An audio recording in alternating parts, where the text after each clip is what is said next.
যাকে মনে হচ্ছে ভয়ের মতো শীতল আর কুহেলিময়, সেই নদী এখন আমার পথ। আমার সম্বল নেই অন্য কিছু। আমাকে মনে রাখতে হবে আমি নারী। আমার বৈধব্য এখনো তরুণ, আর আমার সঙ্গী শুধু এক মৃত,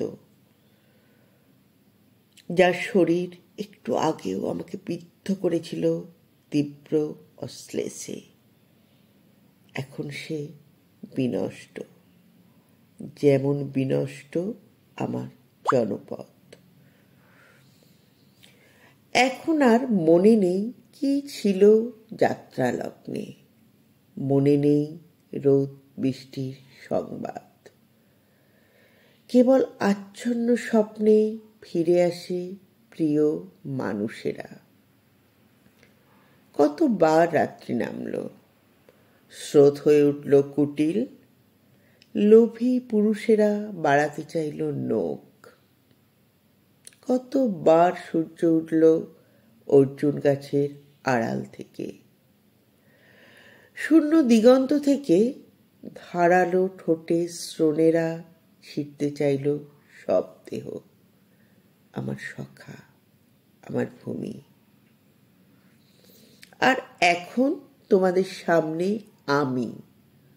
হে দেবতারা, আমি জানি তোমাদের দৃষ্টি হয়ে উঠছে বিহ্বল। আমার ঝঞ্ঝাছিন্ন কাঁচুলির অসহায় আড়াল লুপ্ত করছে তোমাদের। তোমাদের মনোযোগ বারবার ফিরে আসছে আমার বিক্ষিপ্ত শরীরের উপত্যকায়।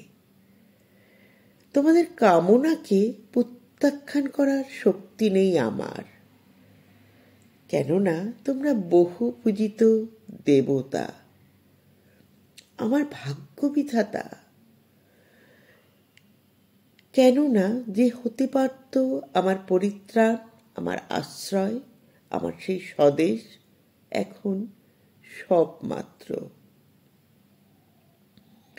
যা ছিল আমার স্বপ্ন, আমার নিজস্ব কুসুম, তাকে বিষাক্ত করেছে সেই দেবী।